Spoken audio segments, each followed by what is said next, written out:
Capítulo 19. Una profecía significativa.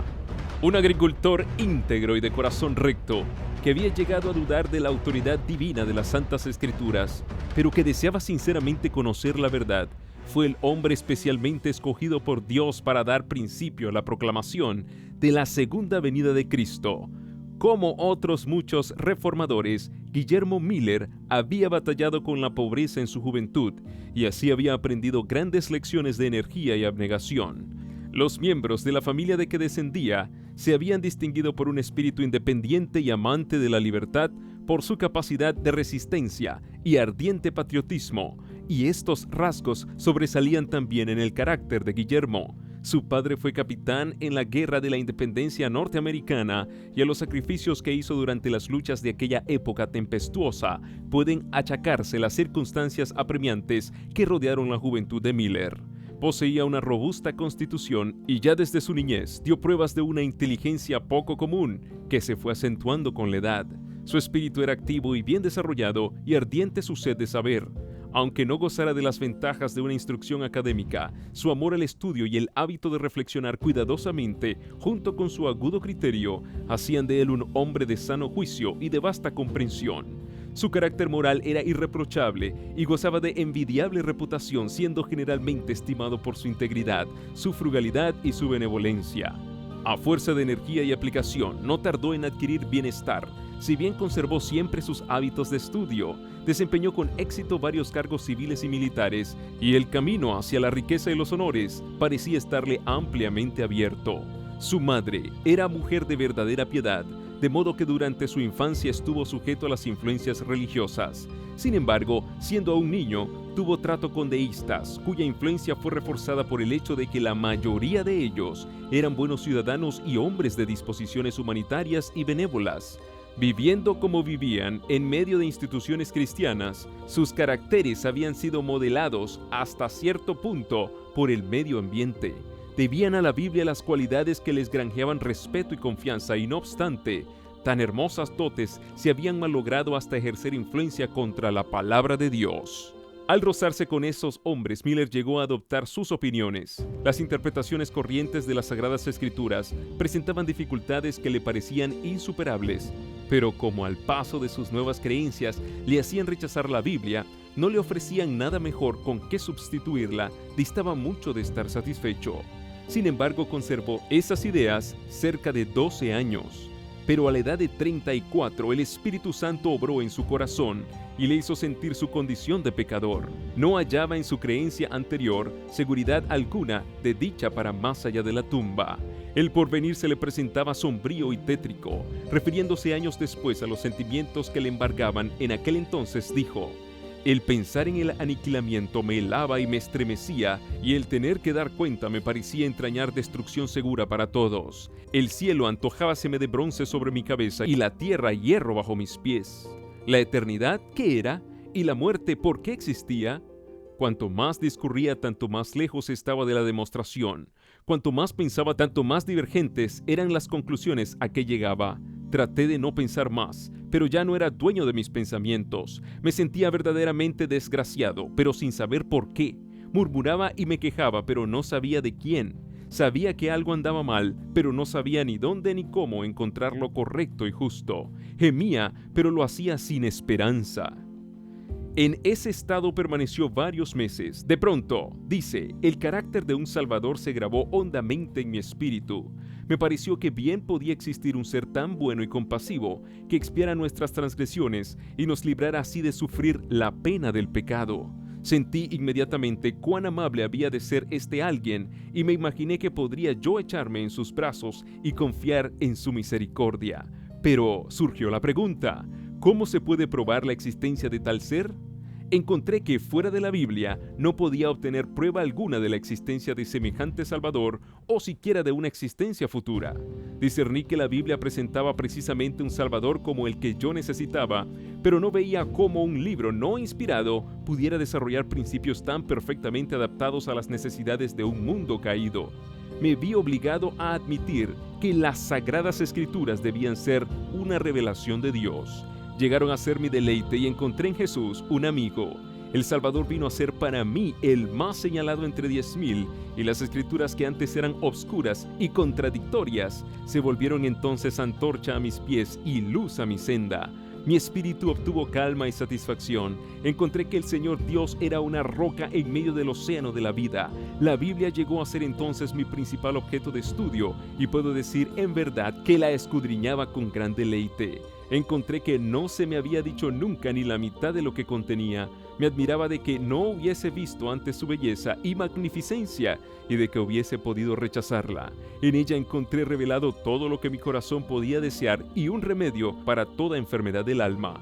Perdí enteramente el gusto por otra lectura y me apliqué de corazón a adquirir sabiduría de Dios. Miller hizo entonces pública profesión de fe en la religión que había despreciado antes, pero sus compañeros incrédulos no tardaron en aducir todos aquellos argumentos de que él mismo había echado mano a menudo contra la autoridad divina de las Santas Escrituras.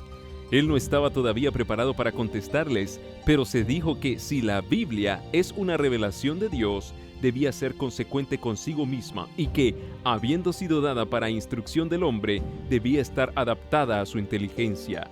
Resolvió estudiar las Sagradas Escrituras por su cuenta y averiguar si toda la contradicción aparente no podía armonizarse, procurando poner a un lado toda opinión preconcebida y escribiendo de todo comentario, comparó pasaje con pasaje con la ayuda de las referencias marginales y de la concordancia. Prosiguió su estudio de un modo muy regular y metódico, empezando con el Génesis y leyendo versículo por versículo. No pasaba adelante sino cuando el que estaba estudiando quedaba aclarado, dejándole libre de toda perplejidad. Cuando encontraba algún pasaje obscuro, solía compararlo con todos los demás textos que parecían tener alguna referencia con el asunto en cuestión. Reconocía a cada palabra el sentido que le correspondía en el tema de que trataba el texto, y si la idea que de él se formaba armonizaba con cada pasaje colateral, la dificultad desaparecía. Así, cada vez que daba con un pasaje difícil de comprender, encontraba la explicación en alguna otra parte de las Santas Escrituras. A medida que estudiaba y oraba fervorosamente para que Dios le alumbrara, lo que antes le había parecido obscuro, se le aclaraba. Experimentaba la verdad de las palabras del salmista: el principio de tus palabras alumbra, hace entender a los simples. Salmo 119, 130. Con profundo interés estudió los libros de Daniel y el Apocalipsis, siguiendo los mismos principios de interpretación que en los demás libros de la Biblia, y con gran gozo comprobó que los símbolos proféticos podían ser comprendidos. Vio que en la medida en que se habían cumplido las profecías, lo habían hecho literalmente, que todas las diferentes figuras, metáforas, parábolas, similitudes, o estaban explicadas en su contexto inmediato, o los términos en que estaban expresadas eran definidos en otros pasajes, y que cuando eran así explicados debían ser entendidos literalmente. Así me convencí, dice, de que la Biblia es un sistema de verdades reveladas dadas con tanta claridad y sencillez, que el que anduviere por el camino trazado por ellas, por insensato que fuere, no tiene por qué extraviarse. Eslabón tras eslabón de la cadena de la verdad descubierta vino a recompensar sus esfuerzos, a medida que paso a paso seguía las grandes líneas de la profecía. Ángeles del cielo dirigían sus pensamientos y descubrían las escrituras a su inteligencia, tomando por criterio el modo en que las profecías se habían cumplido en lo pasado, para considerar el modo en que se cumplirían las que quedaban aún por cumplirse. Se convenció de que el concepto popular del reino espiritual de Cristo, un milenio temporal antes del fin del mundo, no estaba fundado en la palabra de Dios. Esta doctrina, que indicaba 1000 años de justicia y de paz antes de la venida personal del Señor, difería para un futuro muy lejano los terrores del día de Dios, pero por agradable que ella sea, es contraria a las enseñanzas de Cristo y de sus apóstoles, quienes declaran que el trigo y la cizaña crecerán juntos hasta la siega al final del mundo, que los malos hombres y los engañadores irán de mal en peor, que en los postreros días vendrán tiempos peligrosos y que el reino de las tinieblas subsistirá hasta el advenimiento del Señor y será consumido por el espíritu de su boca y destruido con el resplandor de su venida. Mateo 13:30, 38 al 41, Segunda de Timoteo 3:13, 1, Segunda de Tesalonicenses 2:8. La doctrina de la conversión del mundo y del reino espiritual de Cristo no era sustentada por la Iglesia Apostólica. No fue generalmente aceptada por los cristianos hasta casi a principios del siglo XVIII. Como todos los demás errores, este también produjo malos resultados. enseñó a los hombres a dejar para un remoto porvenir la venida del Señor y les impidió que dieran importancia a las señales de su cercana llegada. Infundía un sentimiento de confianza y seguridad mal fundado y llevó a muchos a descuidar la preparación necesaria para ir al encuentro de su Señor. Miller encontró que la venida verdadera y personal de Cristo está claramente enseñada en las Santas Escrituras. San Pablo dice: el Señor mismo descenderá del cielo con mandato soberano, con la voz del arcángel y con trompeta de Dios. Y el Salvador declara que verán al Hijo del Hombre viniendo sobre las nubes del cielo con poder y grande gloria. Porque como el relámpago sale del oriente y se ve lucir hasta el occidente, así será la venida del Hijo del Hombre. Será acompañado por todas las huestes del cielo, pues el Hijo del Hombre vendrá en su gloria y todos los ángeles con él, y enviará a sus ángeles con grande estruendo de trompeta, los cuales juntarán a sus escogidos. Primera de Tesalonicenses 4:16, Mateo 24:30, 27:31, 25:31. A su venida los justos muertos resucitarán, y los justos que estuvieren aún vivos serán mudados. No todos dormiremos, dice Pablo, mas todos seremos mudados, en un momento, en un abrir de ojos, al sonar la última trompeta, porque sonará la trompeta, y los muertos resucitarán incorruptibles, y nosotros seremos mudados, porque es necesario que este cuerpo corruptible se vista de incorrupción, y que este cuerpo mortal se vista de inmortalidad. Primera de Corintios 15, 51 al 53. Y en 1 de Tesalonicenses 4, 16 y 17, después de describir la venida del Señor, dice: los muertos en Cristo se levantarán primero, luego nosotros los vivientes, los que hayamos quedado, seremos arrebatados juntamente con ellos a las nubes, al encuentro del Señor en el aire, y así estaremos siempre con el Señor. El pueblo de Dios no puede recibir el reino antes que se realice el advenimiento personal de Cristo. El Señor había dicho: cuando el Hijo del Hombre venga en su gloria y todos los ángeles con él, entonces se sentará sobre el trono de su gloria, y delante de él serán juntadas todas las naciones, y apartará a los hombres unos de los otros, como el pastor aparta las ovejas de las cabras, y pondrá las ovejas a su derecha y las cabras a la izquierda. Entonces dirá el Rey a los que estarán a su derecha: venid, benditos de mi Padre, poseed el reino destinado para vosotros desde la fundación del mundo. Mateo 25, 31 al 34. Hemos visto por los pasajes que acabamos de citar que cuando venga el Hijo del Hombre, los muertos serán resucitados incorruptibles y que los vivos serán mudados. Este gran cambio los preparará para recibir el reino, pues San Pablo dice: la carne y la sangre no pueden heredar el reino de Dios, ni la corrupción hereda la incorrupción. Primera de Corintios 15, 50. En su estado presente el hombre es mortal, corruptible, pero el reino de Dios será incorruptible y sempiterno. Por lo tanto, en su estado presente el hombre no puede entrar en el reino de Dios, pero cuando venga Jesús, concederá la inmortalidad a su pueblo y luego los llamará a poseer el reino, del que hasta aquí solo han sido presuntos herederos. Estos y otros pasajes bíblicos probaron claramente a Miller que los acontecimientos que generalmente se esperaba que se verificasen antes de la venida de Cristo, tales como el reino universal de la paz y el establecimiento del reino de Dios en la tierra, debían realizarse después del segundo advenimiento. Además, todas las señales de los tiempos y el estado del mundo correspondían a la descripción profética de los últimos días. Por el solo estudio de las Sagradas Escrituras, Miller tuvo que llegar a la conclusión de que el periodo fijado para la subsistencia de la tierra en su estado actual estaba por terminar. Otra clase de evidencia que afectó vitalmente mi espíritu, dice él, fue la cronología de las Santas Escrituras.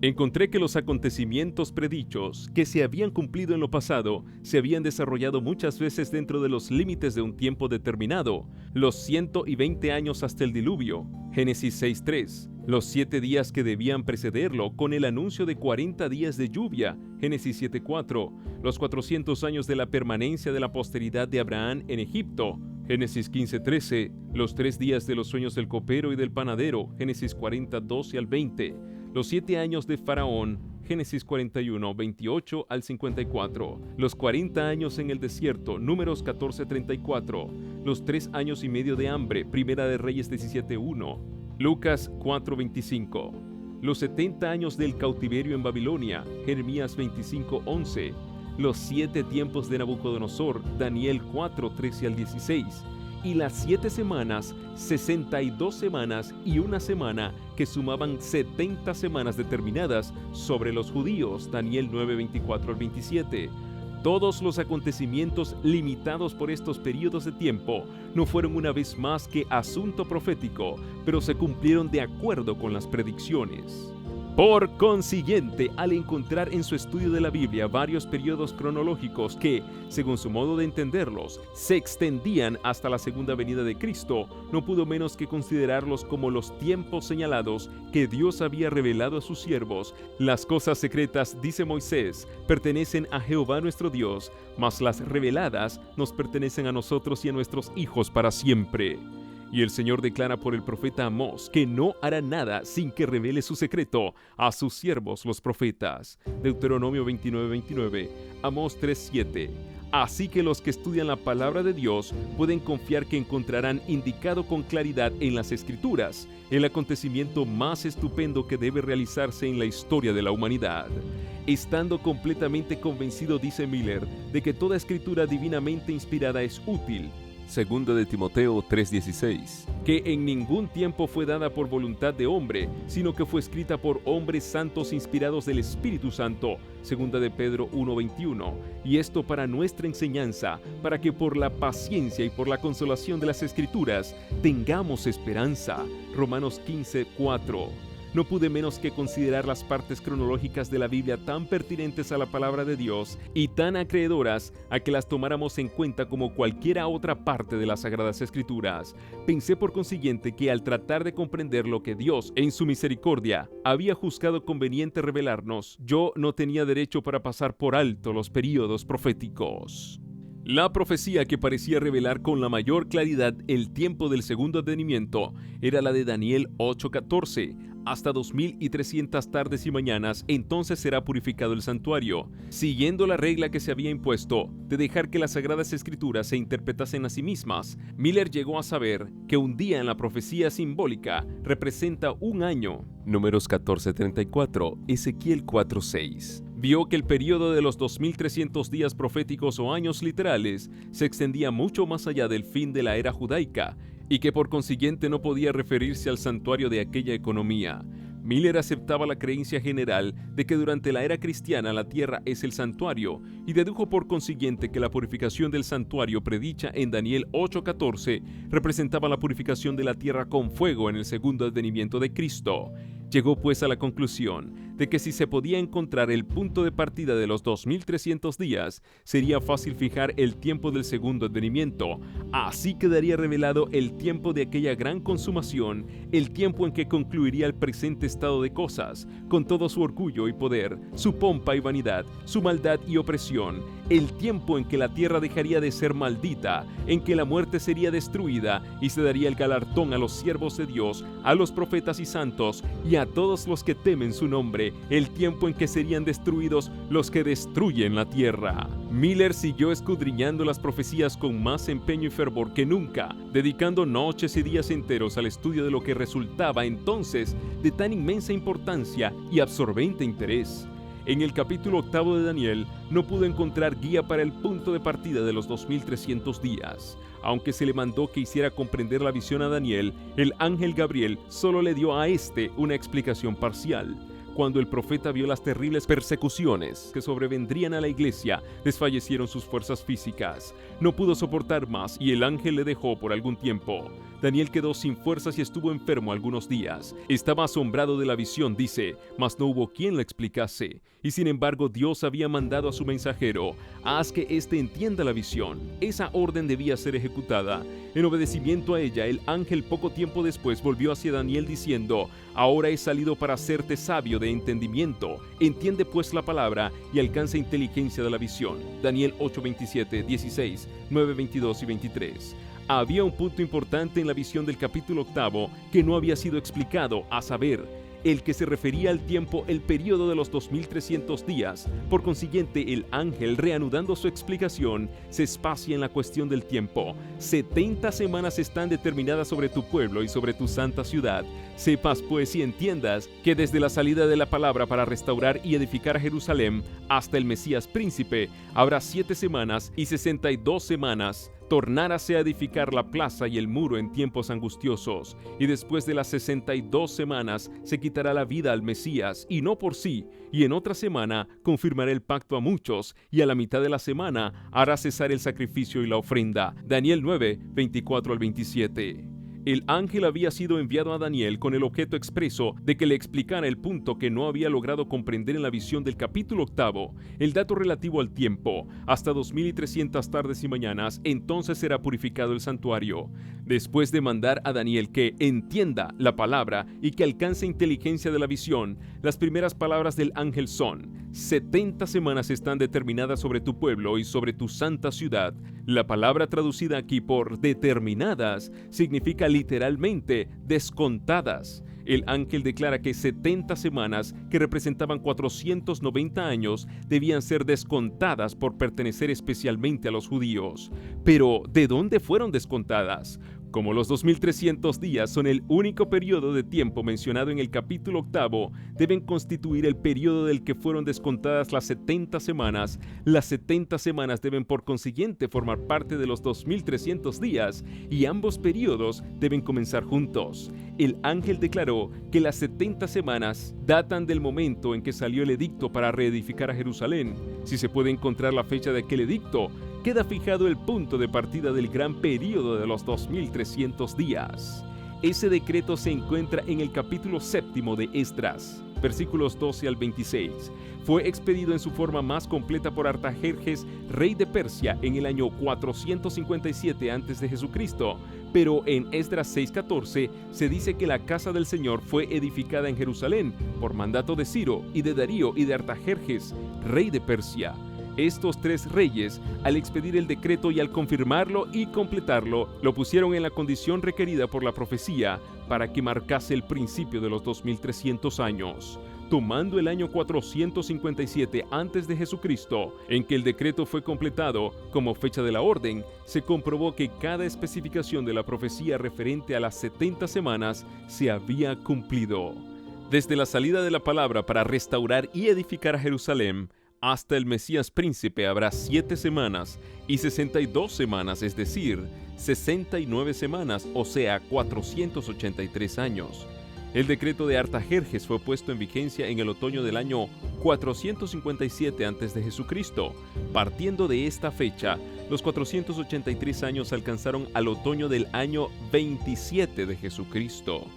Entonces fue cuando esta profecía se cumplió. La palabra Mesías significa el ungido. En el otoño del año 27 de Jesucristo, Cristo fue bautizado por Juan y recibió la unción del Espíritu Santo. El apóstol Pedro testifica que a Jesús de Nazaret Dios le ungió con el Espíritu Santo y con poder. Hechos 10:38. Y el mismo Salvador declara: el Espíritu del Señor está sobre mí, por cuanto me ha ungido para anunciar buenas nuevas a los pobres. Después de su bautismo, Jesús volvió a Galilea, predicando el Evangelio de Dios y diciendo: se ha cumplido el tiempo. Lucas 4:18, Marcos 1:14 y 15. Y en otra semana confirmará el pacto a muchos. La semana de la cual se habla aquí es la última de las 70. Son los 7 últimos años del periodo concedido especialmente a los judíos. Durante ese plazo, que se extendió del año 27 al año 34 de Jesucristo, Cristo, primero en persona y luego por intermedio de sus discípulos, presentó la invitación del Evangelio especialmente a los judíos. Cuando los apóstoles salieron para proclamar las buenas nuevas del reino, las instrucciones del Salvador fueron: por el camino de los gentiles no iréis, y en ciudad de samaritanos no entréis. Mateo 10, 5 y 6. A la mitad de la semana hará cesar el sacrificio y la ofrenda. En el año 31 de Jesucristo, 3 años y medio después de su bautismo, nuestro Señor fue crucificado. Con el gran sacrificio ofrecido en el Calvario terminó aquel sistema de ofrendas que durante 4000 años había prefigurado al Cordero de Dios.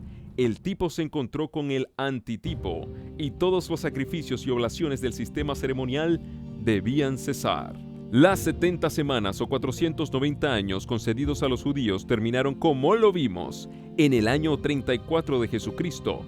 En dicha fecha, por auto del Sanedrín judaico, la nación selló su rechazamiento del Evangelio con el martirio de Esteban y la persecución de los discípulos de Cristo. Entonces el mensaje de salvación no estando más reservado exclusivamente para el pueblo elegido, fue dado al mundo. Los discípulos, obligados por la persecución a huir de Jerusalén, andaban por todas partes predicando la palabra.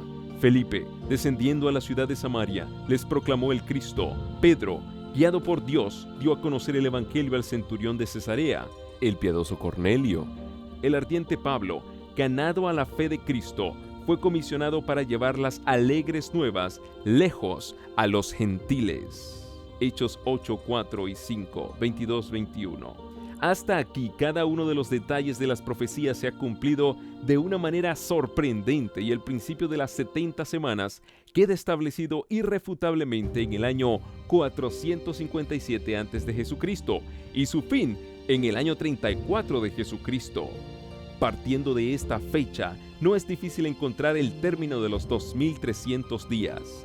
Las 70 semanas, 490 días, descontadas de los 2300 días, quedaban 1810 días. Concluidos los 490 días, quedaban aún por cumplirse los 1810 días. Contando desde 34 de Jesucristo, los 1810 años alcanzan al año 1844. Por consiguiente, los 2300 días de Daniel 8:14 terminaron en 1844. Al fin de este gran período profético, según el testimonio del ángel de Dios, el santuario debía ser purificado. De este modo, la fecha de la purificación del santuario, la cual se creía casi universalmente que se verificaría en el segundo advenimiento de Cristo, quedó definitivamente establecida. Miller y sus colaboradores creyeron primero que los 2300 días terminarían en la primavera de 1844, mientras que la profecía señala el otoño de ese mismo año. La mala inteligencia de este punto fue causa de desengaño y perplejidad para los que habían fijado para la primavera de dicho año el tiempo de la venida del Señor. Pero esto no afectó en lo más mínimo la fuerza de la argumentación que demuestra que los 2300 días terminaron en el año 1844 y que el gran acontecimiento representado por la purificación del santuario debía verificarse entonces. Al empezar a estudiar las Sagradas Escrituras como lo hizo, para probar que son una revelación de Dios, Miller no tenía la menor idea de que llegaría a la conclusión a que había llegado. Apenas podía él mismo creer en los resultados de su investigación, pero las pruebas de la Santa Escritura eran demasiado evidentes y concluyentes para rechazarlas. Había dedicado 2 años al estudio de la Biblia, cuando en 1818 llegó a tener la solemne convicción de que unos 25 años después aparecería Cristo para redimir a su pueblo. No necesito hablar, dice Miller, del gozo que llenó mi corazón ante tan embelesadora perspectiva, ni de los ardientes anhelos de mi alma para participar del júbilo de los redimidos. La Biblia fue para mí entonces un libro nuevo. Era esto en verdad una fiesta de la razón. Todo lo que para mí había sido sombrío, místico u obscuro en sus enseñanzas había desaparecido de mi mente ante la clara luz que brotaba de sus sagradas páginas. Y ¡oh! ¡Cuán brillante y gloriosa parecía la verdad! Todas las contradicciones y disonancias que había encontrado antes en la palabra desaparecieron, y si bien quedaban muchas partes que no comprendía del todo, era tanta la luz que de las Escrituras manaba para alumbrar mi inteligencia obscurecida, que al estudiarlas sentía un deleite que nunca antes me hubiera figurado que podía sacar de sus enseñanzas. Solemnemente convencido de que las Santas Escrituras anunciaban el cumplimiento de tan importantes acontecimientos en tan corto espacio de tiempo, surgió con fuerza en mi alma la cuestión de saber cuál era mi deber para con el mundo, en vista de la evidencia que había conmovido mi propio espíritu. No pudo menos que sentir que era deber suyo impartir a otros la luz que había recibido. Esperaba encontrar oposición de parte de los impíos, pero estaba seguro de que todos los cristianos se alegrarían en la esperanza de ir al encuentro del Salvador a quien profesaban amar. Lo único que temía era que en su gran júbilo por la perspectiva de la gloriosa liberación, que debía cumplirse tan pronto, muchos recibiesen la doctrina sin examinar detenidamente las Santas Escrituras para ver si era la verdad. De aquí que vacilara en presentarla por temor de estar errado y de hacer descarriar a otros. Esto le indujo a revisar las pruebas que apoyaban las conclusiones a que había llegado y a considerar cuidadosamente cualquier dificultad que se presentase a su espíritu. Encontró que las objeciones se desvanecían ante la luz de la palabra de Dios, como la neblina ante los rayos del sol. Los 5 años que dedicó a esos estudios le dejaron enteramente convencido de que su manera de ver era correcta. El deber de hacer conocer a otros lo que él creía estar tan claramente enseñado en las Sagradas Escrituras se le impuso entonces con una nueva fuerza. Cuando estaba ocupado en mi trabajo, explicó, sonaba continuamente en mis oídos el mandato: anda y haz saber al mundo el peligro que corre. Recordaba constantemente este pasaje, diciendo yo al impío: impío, de cierto morirás, si tú no hablares para que se guarde el impío de su camino. El impío morirá por su pecado, mas su sangre yo la derramaré de tu mano. Y si tú avisares al impío de su camino para que de él se aparte, y él no se apartare de su camino, por su pecado morirá él, y tú libraste tu vida. Ezequiel 33, 8 y 9. Me parecía que si los impíos podían ser amonestados eficazmente, multitudes de ellos se arrepentirían, y que si no eran amonestados, su sangre podía ser demandada de mi mano. Empezó a presentar sus ideas en círculo privado siempre que se le ofrecía la oportunidad, rogando a Dios que algún ministro sintiese la fuerza de ellas y se dedicase a proclamarlas. Pero no podía librarse de la convicción de que tenía un deber personal que cumplir, dando el aviso. De continuo se presentaban a su espíritu las siguientes palabras: anda y anúncialo al mundo, su sangre demandaré de tu mano. Esperó 9 años y la carga continuaba pesando sobre su alma, hasta que en 1831 expuso por primera vez en público las razones de la fe que tenía. Así como Eliseo fue llamado cuando seguía a sus bueyes en el campo para recibir el manto de la consagración al ministerio profético, así también Guillermo Miller fue llamado a dejar su arado y revelar al pueblo los misterios del reino de Dios. Con temblor dio principio a su obra de conducir a sus oyentes paso a paso a través de los períodos proféticos hasta el segundo advenimiento de Cristo. Con cada esfuerzo cobraba más energía y valor al ver el marcado interés que despertaban sus palabras. A la solicitación de sus hermanos, en cuyas palabras creyó oír el llamamiento de Dios, se debió que Miller consintiera en presentar sus opiniones en público. Tenía ya 50 años y no estando acostumbrado a hablar en público, se consideraba incapaz de hacer la obra que de él se esperaba. Pero desde el principio sus labores fueron notablemente bendecidas para la salvación de las almas. Su primera conferencia fue seguida de un despertamiento religioso, durante el cual 30 familias enteras, menos 2 personas, fueron convertidas. Se le instó inmediatamente a que hablase en otros lugares y casi en todas partes su trabajo tuvo por resultado un avivamiento de la obra del Señor. Los pecadores se convertían, los cristianos renovaban su consagración a Dios y los deístas e incrédulos eran inducidos a reconocer la verdad de la Biblia y de la religión cristiana. El testimonio de aquellos entre quienes trabajara fue: consigue ejercer una influencia en una clase de espíritus a la que no afecta la influencia de otros hombres. Su predicación era para despertar interés en los grandes asuntos de la religión y contrarrestar la mundanalidad y sensualidad crecientes de la época. En casi todas las ciudades se convertían los oyentes por docenas y hasta por centenares. En muchas poblaciones se le abrían de par en par las iglesias protestantes de casi todas las denominaciones y las invitaciones para trabajar en ellas le llegaban generalmente de los mismos ministros de diversas congregaciones. Tenía por regla invariable no trabajar donde no hubiese sido invitado. Sin embargo, pronto vio que no le era posible atender siquiera la mitad de los llamamientos que se le dirigían.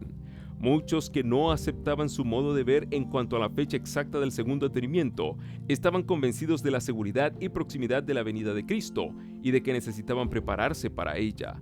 En algunas de las grandes ciudades, sus labores hicieron extraordinaria impresión.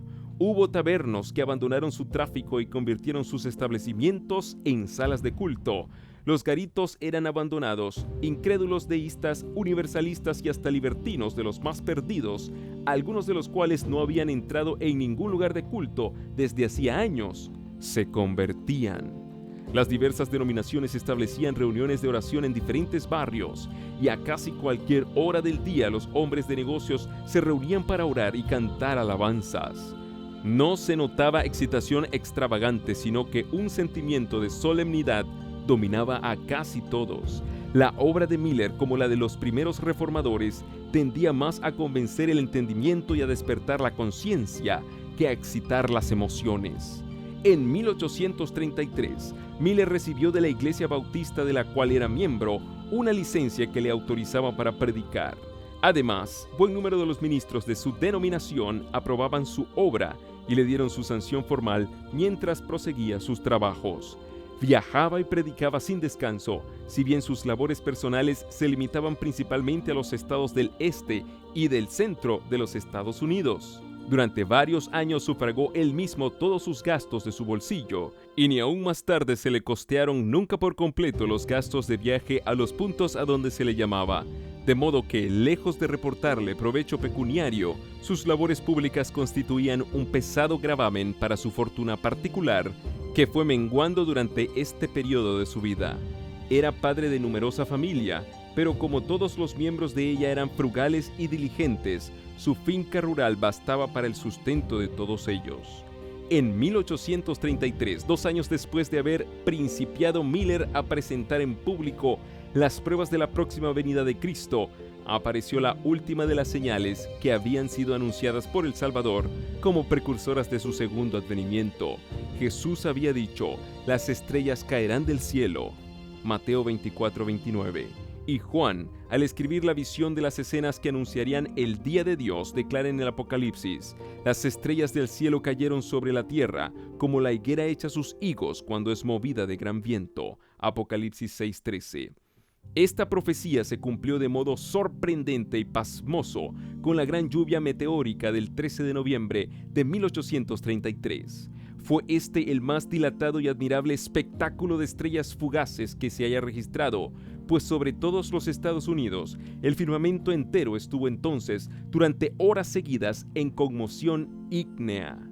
No ha ocurrido jamás en este país desde el tiempo de los primeros colonos un fenómeno celestial que despertara tan grande admiración entre unos, ni tanto terror ni alarma entre otros. Su sublimidad y terrible belleza quedan aún grabadas en el recuerdo de muchos. Jamás cayó lluvia más tupida que esta, en que cayeron los meteoros hacia la tierra, al este, al oeste, al norte y al sur, era lo mismo. En una palabra, todo el cielo parecía en conmoción. El espectáculo, tal como está descrito en el diario del profesor Silliman, fue visto por toda la América del Norte, desde las 2 de la madrugada hasta la plena claridad del día, en un firmamento perfectamente sereno y sin nubes.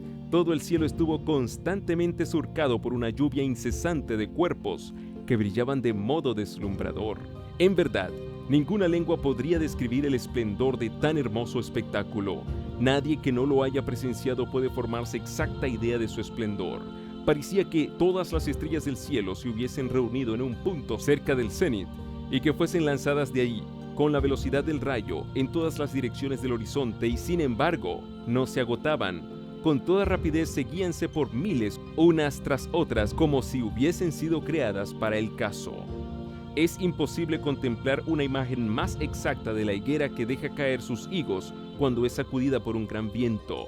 En el Journal of Commerce de Nueva York, del 14 de noviembre, se publicó un largo artículo referente a este maravilloso fenómeno, y en él se leía la siguiente declaración: supongo que ningún filósofo ni erudito ha referido o registrado jamás un suceso como el de ayer por la mañana. Hace 1800 años, un profeta lo predijo con toda exactitud. Si entendemos que las estrellas que cayeron eran estrellas errantes o fugaces, que es el único sentido verdadero y literal. Así se realizó la última de las señales de su venida, acerca de las cuales Jesús había dicho a sus discípulos: cuando viereis todas estas cosas, sabed que está cercano a las puertas. Mateo 24:33. Después de estas señales, Juan vio que el gran acontecimiento que debía seguir consistía en que el cielo desaparecería como un libro cuando es arrollado. Mientras que la tierra era sacudida, las montañas y las islas eran movidas de sus lugares, y los impíos aterrorizados trataban de esconderse de la presencia del Hijo del Hombre. Apocalipsis 6, 12 al 17. Muchos de los que presenciaron la caída de las estrellas la consideraron como un anuncio del juicio venidero, como un signo precursor espantoso, un presagio misericordioso de aquel grande y terrible día. Así fue dirigida la atención del pueblo hacia el cumplimiento de la profecía, y muchos fueron inducidos a hacer caso del aviso del segundo advenimiento. En 1840, otro notable cumplimiento de la profecía despertó interés general. 2 años antes, Josías Litch, uno de los principales ministros que predicaban el segundo advenimiento, publicó una explicación del capítulo 9 del Apocalipsis, que predecía la caída del Imperio Otomano. Según sus cálculos, esa potencia sería derribada en el año 1840 de Jesucristo. Durante el mes de agosto y pocos días antes de su cumplimiento escribió, admitiendo que el primer periodo de 150 años se haya cumplido exactamente antes de que Deacoses subiera al trono con permiso de los turcos, y que los 391 años y 15 días comenzaran al terminar el primer periodo, terminarán el 11 de agosto de 1840, día en que puede anticiparse que el poder otomano en Constantinopla será quebrantado. Y esto es lo que creo que va a confirmarse. En la fecha misma que había sido especificada, Turquía aceptó por medio de sus embajadores la protección de las potencias aliadas de Europa y se puso así bajo la tutela de las naciones cristianas. El acontecimiento cumplió exactamente la predicción. Cuando esto se llegó a saber, multitudes se convencieron de que los principios de interpretación profética adoptados por Miller y sus compañeros eran correctos, con lo que recibió un impulso maravilloso el movimiento adventista. Hombres de saber y de posición social se adhirieron a Miller para divulgar sus ideas, y de 1840 a 1844 la obra se extendió rápidamente. Guillermo Miller poseía grandes dotes intelectuales, disciplinadas por la reflexión y el estudio, y a ellas añadió la sabiduría del cielo al ponerse en relación con la fuente de la sabiduría. Era hombre de verdadero valer, que no podía menos que imponer respeto y granjearse el aprecio donde quiera que supiera estimarse la integridad, el carácter y el valor moral. Uniendo verdadera bondad de corazón a la humildad cristiana y al dominio de sí mismo, era atento y afable para con todos y siempre listo para escuchar las opiniones de los demás y pesar sus argumentos. Sin apasionamiento ni agitación, examinaba todas las teorías y doctrinas a la luz de la palabra de Dios, y su sano juicio y profundo conocimiento de las Santas Escrituras le permitían descubrir y refutar el error. Sin embargo, no prosiguió su obra sin encontrar violenta oposición. Como le sucediera a los primeros reformadores, las verdades que proclamaba no fueron recibidas favorablemente por los maestros religiosos del pueblo. Como estos no podían sostener sus posiciones apoyándose en las Santas Escrituras, se vieron obligados a recurrir a los dichos y doctrinas de los hombres, a las tradiciones de los padres. Pero la palabra de Dios era el único testimonio que aceptaban los predicadores de la verdad del segundo advenimiento. La Biblia y la Biblia sola era su consigna. La falta de argumentos bíblicos de parte de sus adversarios era suplida por el ridículo y la burla. Tiempo, medios y talentos fueron empleados en difamar a aquellos cuyo único crimen consistía en esperar con gozo el regreso de su Señor y en esforzarse por vivir santamente y en exhortar a los demás a que se preparasen para su aparición. Serios fueron los esfuerzos que se hicieron para apartar la mente del pueblo del asunto del segundo advenimiento. Se hizo aparecer como pecado, como algo de que los hombres debían avergonzarse, el estudio de las profecías referentes a la venida de Cristo y al fin del mundo. Así los ministros populares socavaron la fe en la palabra de Dios. Sus enseñanzas volvían incrédulos a los hombres, y muchos se arrogaron la libertad de andar según sus impías pasiones. Luego los autores del mal echaban la culpa de él a los adventistas. Mientras que un sinnúmero de personas inteligentes e interesadas se apiñaban para oír a Miller, su nombre era rara vez mencionado por la prensa religiosa y solo para ridiculizarlo y acusarlo. Los indiferentes y los impíos, alentados por la actitud de los maestros de religión, recurrieron a epítetos difamantes, a chistes vulgares y blasfemos, en sus esfuerzos para atraer el desprecio sobre él y su obra. El siervo de Dios, encanecido en el servicio y que había dejado su cómodo hogar para viajar a costa propia, de ciudad en ciudad y de pueblo en pueblo, para proclamar al mundo la solemne amonestación del juicio inminente, fue llamado fanático, mentiroso y malvado. Las mofas, las mentiras y los ultrajes acumulados sobre él despertaron la censura y la indignación hasta de la prensa profana. La gente del mundo declaró que tratar un tema de tan imponente majestad e importantes consecuencias con ligereza y lenguaje vulgar no equivalía solo a divertirse a costa de los sentimientos de sus propagadores y defensores, sino a reírse del día del juicio, a mofarse del mismo Dios y a hacer burla de su tribunal. El instigador de todo mal no trató únicamente de contrarrestar los efectos del mensaje del advenimiento, sino de destruir al mismo mensajero. Miller hacía una aplicación práctica de la verdad bíblica a los corazones de sus oyentes, reprobando sus pecados y turbando el sentimiento de satisfacción de sí mismos, y sus palabras claras y contundentes despertaron la animosidad de ellos. La oposición manifestada por los miembros de las iglesias contra su mensaje alentaba a las clases bajas a ir aún más allá, y hubo enemigos que conspiraron para quitarle la vida a su salida del local de reunión. Pero hubo ángeles guardianes entre la multitud, y uno de ellos, bajo la forma de un hombre, tomó el brazo del siervo del Señor y lo puso a salvo del populacho furioso. Su obra no estaba aún terminada, y Satanás y sus emisarios se vieron frustrados en sus planes.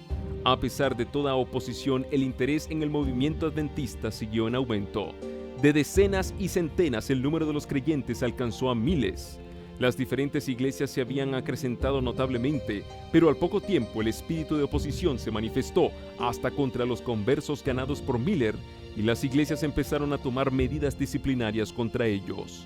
Esto indujo a Miller a instar a los cristianos de todas las denominaciones a que, si sus doctrinas eran falsas, se lo probasen por las Escrituras. ¿Qué hemos creído?, decía él. ¿Que no nos haya sido ordenado creer por la palabra de Dios, que vosotros mismos reconocéis como regla única de nuestra fe y de nuestra conducta? ¿Qué hemos hecho para que se nos arrojasen tan virulentos cargos y diatribas desde el púlpito y la prensa, y para darnos motivo para excluirnos a nosotros, los adventistas, de vuestras iglesias y de vuestra comunión? Si estamos en el error, os ruego nos enseñéis en qué consiste nuestro error. Probádnoslo por la palabra de Dios. Harto se nos ha ridiculizado, pero no será eso lo que pueda jamás convencernos de que estamos en error. La palabra de Dios sola puede cambiar nuestro modo de ver. Llegamos a nuestras conclusiones después de madura reflexión y de mucha oración, a medida que veíamos las evidencias de las Escrituras. Siglo tras siglo, las amonestaciones que Dios dirigió al mundo por medio de sus siervos fueron recibidas con la misma incredulidad y falta de fe. Cuando la maldad de los antediluvianos le indujo a enviar el diluvio sobre la tierra, les dio primero a conocer su propósito para ofrecerles oportunidad de apartarse de sus malos caminos. Durante 120 años oyeron resonar en sus oídos la amonestación que los llamaba al arrepentimiento. No fue que la ira de Dios los destruyese, pero el mensaje se les antojó fábula ridícula, y no lo creyeron. Envalentonándose en su maldad, se mofaron del mensajero de Dios, se rieron de sus amenazas y hasta le acusaron de presunción. ¿Cómo se atrevía él solo a levantarse contra todos los grandes de la tierra? Si el mensaje de Noé era verdadero, ¿por qué no lo reconocía por tal el mundo entero? ¿Y por qué no le daba crédito? Era la afirmación de un hombre contra la sabiduría de millares. No quisieron dar fe a la amonestación ni buscar protección en el arca. Los burladores llamaban la atención a las cosas de la naturaleza, a la sucesión invariable de las estaciones, al cielo azul que nunca había derramado lluvia, a los verdes campos refrescados por el suave rocío de la noche, y exclamaban: ¿no habla acaso en parábolas? Con desprecio declaraban que el predicador de la justicia era fanático rematado, y siguieron corriendo tras los placeres y andando en sus malos caminos con más empeño que nunca antes. Pero su incredulidad no impidió la realización del acontecimiento predicho. Dios soportó mucho tiempo su maldad, dándoles amplia oportunidad para arrepentirse, pero a su debido tiempo sus juicios cayeron sobre los que habían rechazado su misericordia. Cristo declara que habrá una incredulidad análoga respecto a su segunda venida. Así como en tiempo de Noé, los hombres no entendieron hasta que vino el diluvio y los llevó a todos. Así, según las palabras de nuestro Salvador, será la venida del Hijo del Hombre. Mateo 24:39. Cuando los que profesan ser el pueblo de Dios se unan con el mundo, viviendo como Él vive y compartiendo sus placeres prohibidos, cuando el lujo del mundo se vuelva el lujo de la iglesia, cuando las campanas repiquen a bodas y todos cuenten en perspectiva con muchos años de prosperidad mundana, entonces, tan repentinamente como el relámpago cruza el cielo, se desvanecerán sus visiones brillantes y sus falaces esperanzas. Así como Dios envió a su siervo para dar al mundo aviso del diluvio que se acercaba, también envió mensajeros escogidos para anunciar la venida del juicio final. Y así como los contemporáneos de Noé se burlaron con desprecio de las predicciones del predicador de la justicia, también en los días de Miller muchos, hasta de los que profesaban ser del pueblo de Dios, se burlaron de las palabras de aviso. ¿Y por qué la doctrina y predicación de la segunda venida de Cristo fueron tan mal recibidas por las iglesias?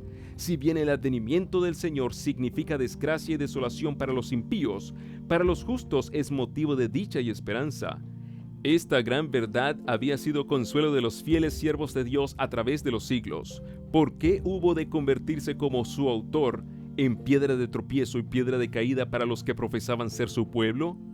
Fue nuestro Señor mismo quien prometió a sus discípulos: si yo fuere y os prepararé lugar, vendré otra vez y os recibiré conmigo. Juan 14:3. El compasivo Salvador fue quien, previendo el abandono y dolor de sus discípulos, encargó a los ángeles que los consolaran con la seguridad de que volvería en persona, como había subido al cielo. Mientras los discípulos estaban mirando con ansia al cielo, para percibir la última vislumbre de aquel a quien amaban, fue atraída su atención por las palabras: «Varones Galileos, ¿por qué os quedáis mirando así al cielo? Este mismo Jesús que ha sido tomado de vosotros al cielo, así vendrá del mismo modo que le habéis visto ir al cielo». Hechos 1:11. El mensaje de los ángeles reavivó la esperanza de los discípulos. Volvieron a Jerusalén con gran gozo y estaban siempre en el templo, alabando y bendiciendo a Dios. Lucas 24, 52 y 53. No se alegraban de que Jesús se hubiese separado de ellos, ni de que hubiesen sido dejados para luchar con las pruebas y tentaciones del mundo, sino porque los ángeles les habían asegurado que Él volvería. La proclamación de la venida de Cristo debería ser ahora lo que fue la hecha por los ángeles a los pastores de Belén, es decir, buenas nuevas de gran gozo. Los que aman verdaderamente al Salvador no pueden menos que recibir con aclamaciones de alegría el anuncio fundado en la palabra de Dios de que aquel en quien se concentran sus esperanzas para la vida eterna volverá no para ser insultado, despreciado y rechazado como en su primer advenimiento, sino con poder y gloria para redimir a su pueblo. Son aquellos que no aman al Salvador quienes desean que no regrese, y no puede haber prueba más concluyente de que las iglesias se han apartado de Dios que la irritación y la animosidad despertadas por este mensaje celestial. Los que aceptaron la doctrina del advenimiento vieron la necesidad de arrepentirse y humillarse ante Dios. Muchos habían estado vacilando mucho tiempo entre Cristo y el mundo. Entonces comprendieron que era tiempo de decidirse. Las cosas eternas asumieron para ellos extraordinaria realidad. Acercóseles el cielo y se sintieron culpables ante Dios. Nueva vida espiritual se despertó en los creyentes. El mensaje les hizo sentir que el tiempo era corto, que debían hacer pronto cuanto habían de hacer por sus semejantes. La tierra retrocedía, la eternidad parecía abrirse ante ellos y el alma, con todo lo que pertenece a su dicha o infortunio inmortal, eclipsaba, por así decirlo, todo objeto temporal.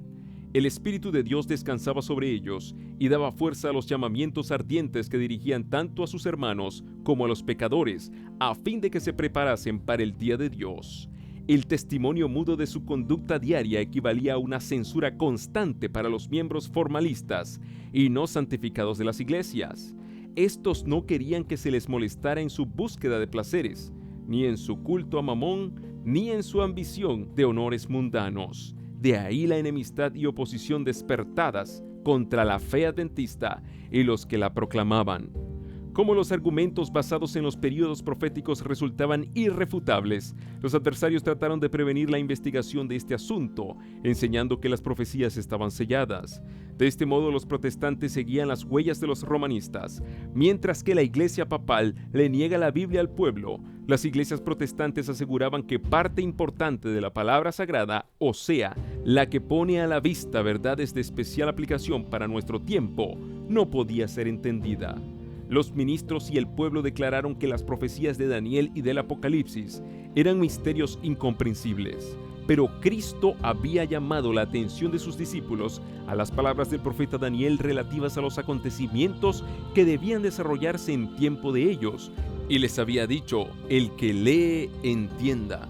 Y la aseveración de que el Apocalipsis es un misterio que no se puede comprender es rebatida por el título mismo del libro, Revelación de Jesucristo, que Dios le dio para manifestar a sus siervos las cosas que deben suceder pronto. Bienaventurado el que lee y los que oyen las palabras de esta profecía y guardan las cosas en ella escritas, porque el tiempo está cerca. Apocalipsis 1, 1 al 3. El profeta dice, bienaventurado el que lee. Hay quienes no quieren leer, la bendición no es para ellos. Y los que oyen, hay algunos también, que se niegan a oír cualquier cosa relativa a las profecías. La bendición no es tampoco para esa clase de personas. Y guardan las cosas en ella escritas. Muchos se niegan a tomar en cuenta las amonestaciones e instrucciones contenidas en el Apocalipsis. Ninguno de ellos tiene derecho a la bendición prometida. Todos los que ridiculizan los argumentos de la profecía y se mofan de los símbolos dados solemnemente en ella, todos los que se niegan a reformar sus vidas y a prepararse para la venida del Hijo del Hombre, no serán bendecidos. Ante semejante testimonio de la inspiración, ¿cómo se atreven los hombres a enseñar que el Apocalipsis es un misterio fuera del alcance de la inteligencia humana? Es un misterio revelado, un libro abierto. El estudio del Apocalipsis nos lleva a las profecías de Daniel, y ambos libros contienen enseñanzas de suma importancia, dadas por Dios a los hombres acerca de los acontecimientos que han de desarrollarse al fin de la historia de este mundo. A San Juan le fueron descubiertos cuadros de la experiencia de la iglesia que resultaban de interés profundo y conmovedor. Vio las circunstancias, los peligros, las luchas y la liberación final del pueblo de Dios. Consigna los mensajes finales que han de hacer madurar la mies de la tierra, ya sea en gavillas para el granero celestial o en manojos para los fuegos de la destrucción. Fueronle revelados asuntos de suma importancia, especialmente para la última iglesia, con el objeto de que los que se volviesen del error a la verdad pudiesen ser instruidos con respecto a los peligros y luchas que les esperaban. Nadie necesita estar a oscuras en lo que concierne a lo que ha de acontecer en la tierra. ¿Por qué existe pues esta ignorancia general acerca de tan importante porción de las Escrituras? ¿Por qué es tan universal la falta de voluntad para investigar sus enseñanzas? Es resultado de un esfuerzo del príncipe de las tinieblas para ocultar a los hombres lo que revela sus engaños. Por esto Cristo, el revelador, previendo la guerra que se haría al estudio del Apocalipsis, pronunció una bendición sobre cuantos leyesen, oyesen y guardasen las palabras de la profecía.